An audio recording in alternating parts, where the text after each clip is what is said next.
Los medios de comunicación nos quieren hacer creer que un joven de solo 20 años de edad es el único responsable detrás del atentado contra Donald Trump. Sin embargo, análisis acústicos nos indican que por lo menos hubo 3 tiradores diferentes el día del mitin de Donald Trump en Pensilvania. Es decir, que aparte de Thomas Crooks, tuvo que haber un segundo tirador involucrado en esta trama, y de eso hablamos en este video.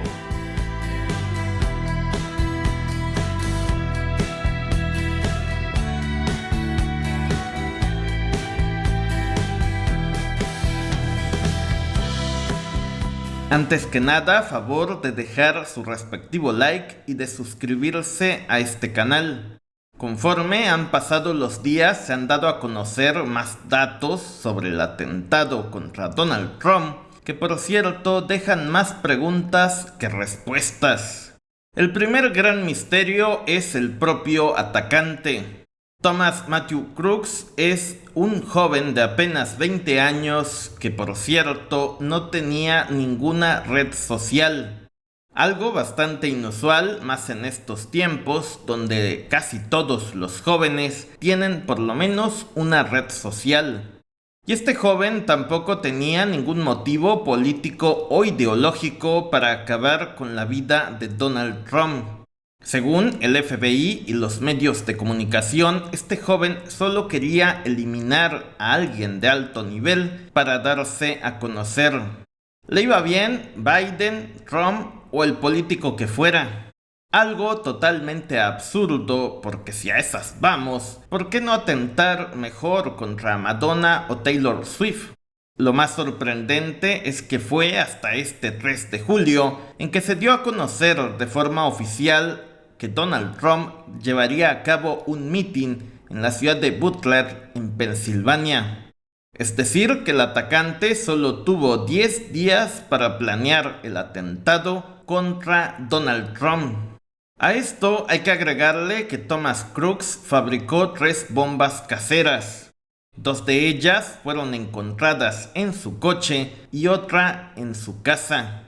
En los meses anteriores al atentado, de acuerdo a un reporte del FBI, Thomas Crooks recibió varios paquetes sospechosos que muy posiblemente contenían materiales peligrosos. Ahora, lo más sorprendente de esta historia es que, de acuerdo a sus ex compañeros, Thomas Crooks intentó ingresar al equipo de tiro de su escuela y fue rechazado por ser un pésimo tirador. Entonces, la duda es cómo alguien que no tenía experiencia en el manejo de armas pudo dar un tiro casi perfecto a Donald Trump. Por cierto, Thomas Crooks trabajaba en un asilo de ancianos como preparador de comidas. Por lo tanto, algo no cuadra en esta historia.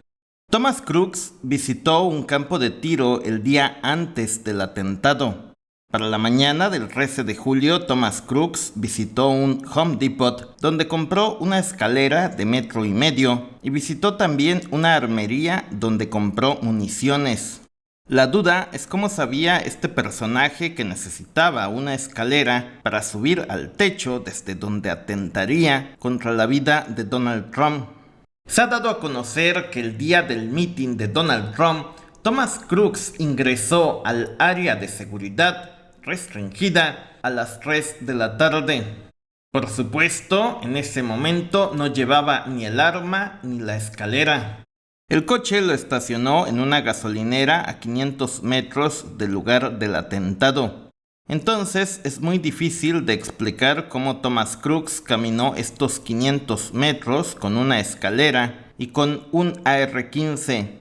Y aquí se pone todavía más extraño porque para las 5 de la tarde con 6 minutos, Thomas Crooks es visto caminando alrededor del edificio desde donde atentaría contra la vida de Donald Trump, pero ahí no llevaba ni el arma ni la escalera. Entonces, lo que nadie puede explicar es en qué momento Thomas Crooks va por el arma sin ser visto. Tampoco se sabe cómo alguien con su perfil pudo fabricar armas caseras. Ya para las 5:45 es visto viendo hacia el techo del edificio desde donde disparó. Para las 5:55 el servicio secreto es alertado de una persona sospechosa. Para las 6 de la tarde con 5 minutos, hora local, Donald Trump llega al escenario. Para las 6 de la tarde con 9 minutos, Crooks escala usando los aires acondicionados y de acuerdo a esto nunca usa la escalera que compró en el Home Depot. Lo que sorprende es que sí había una escalera en el lugar de los hechos para subir al tejado, pero dicha escalera no es de las retráctiles sino de las pesadas. O sea, no es la escalera que compró Thomas Crooks previamente en el The Home Depot. Entonces, la pregunta es, ¿quién colocó dicha escalera en ese lugar? Para las 6 de la tarde con 10 minutos, un policía se da cuenta de la presencia de Thomas Crooks sobre el tejado. Y para las 6:11 inician los disparos. Para las 11 de la noche de ese sábado 13 de julio, el papá de Thomas Crooks lo reportó como desaparecido junto con el arma que le hacía falta. Y es hasta el 14 de julio a la 1 de la mañana en que la policía logra identificar al atacante como Thomas Crooks. Ahora, lo más sorprendente es que Thomas Crooks no llevaba ningún tripié para apoyar el arma. Entonces, es un gran misterio cómo este personaje, siendo un mal tirador, logró hacer un tiro casi perfecto que casi le cuesta la vida a Donald Trump. El sitio web de la CNN titulaba este pasado 15 de julio: análisis forenses de audio sugieren que se dispararon hasta 3 armas en el mitin de Donald Trump.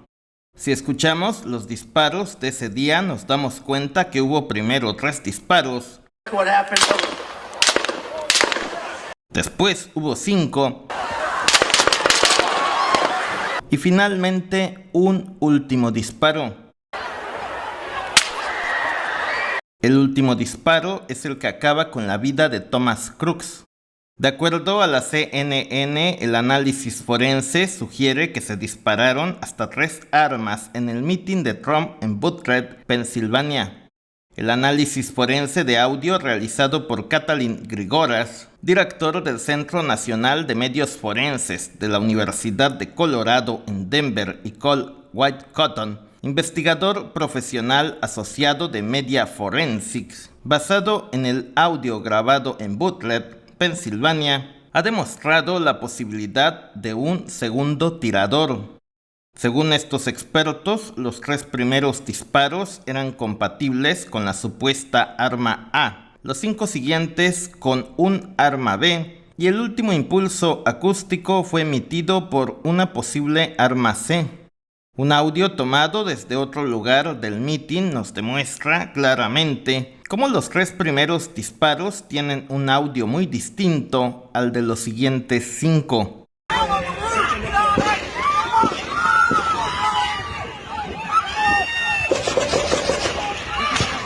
Y esto demostraría que los 3 primeros disparos se hicieron con un arma y los siguientes 5 con otra. El análisis del audio también confirmó que el pistolero estaba a una distancia entre 360 y 393 pies del podio, de acuerdo al experto forense Robert Maher. El tiempo entre estos marcadores coloca al tirador a 110 a 120 metros del micrófono, dijo Maher, asumiendo que la bala se mueve a una velocidad promedio de 800 a 1000 metros por segundo. De acuerdo a este análisis acústico, el día del atentado contra Donald Trump, por lo menos hubo 2 atacantes. De hecho, el FBI, antes de concluir que hubo un solo atacante, debió haber llevado a cabo los análisis de las balas.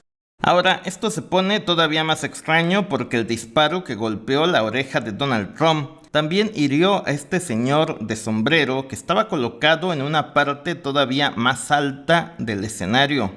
Esto nos dice que el disparo vino de abajo hacia arriba y no de arriba hacia abajo.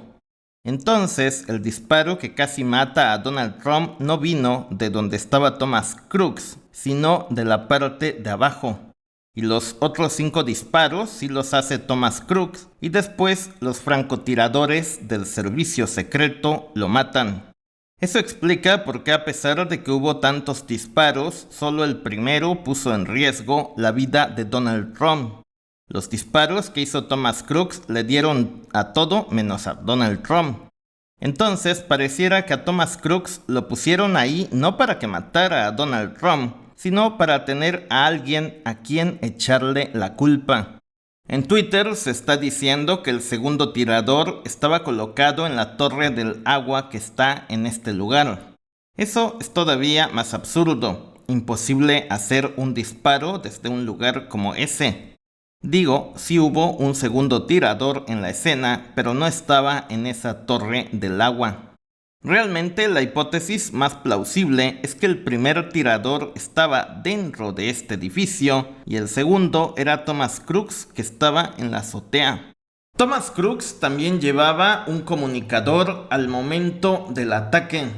La duda es con quién se estaba comunicando. ¿Quién le dijo que hiciera todo lo que hizo ese día?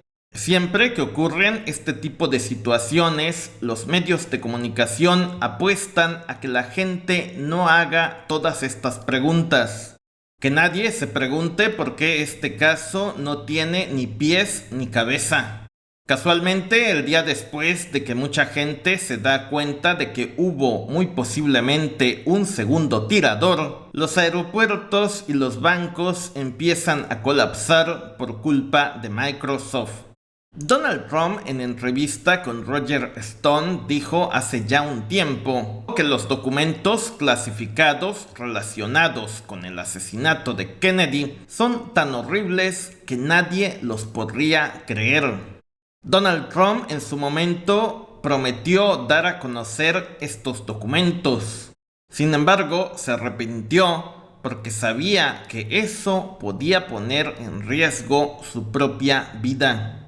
En conclusión, esta historia sin duda es mucho más compleja de lo que nos quieren hacer creer los medios de comunicación. Todo lo expuesto en este video nos demuestra que sí se querían echar a Donald Trump con el objetivo de que la paz nunca llegue a Ucrania. Déjanos sus comentarios sobre este tema. Gracias, suscríbete, seguiremos informando. Solo para invitarte a que te suscribas al canal secundario dando clic en este lado. Gracias.